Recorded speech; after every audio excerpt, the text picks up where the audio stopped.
O, dali. Ang Belgian na chismoso. Chismosong Belgian. Chismoso na Belgian. Paano mag-chismis si Buntot? Paano makichismis si Buntot? Paano? Paano gagawin? Ayun! Nakikichismis siya sa kapitbahay. Ganon magchismis si Buntot, si Belgian. Very good naman makichismis. Chismis pa more. Anong chinichismis mo sa kabilang kapitbahay? Ha? Tutan? Buntot?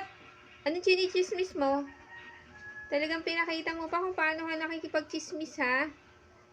Chismosa ka talaga. Tan!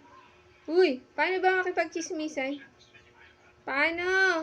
Paano daw ulit makipagchismisan? Paano siya magchichismis? O, paano? Paano chichismis si Buntot ulit? O, ano? Anong gagawin? Paano makipagchismisan si Buntot? Buntot! Paano ikaw makipagchismisan? Dali!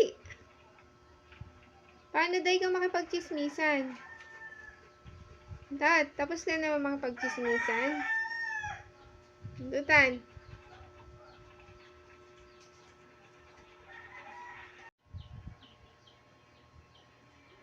And ho, ang chismoso na Belgian.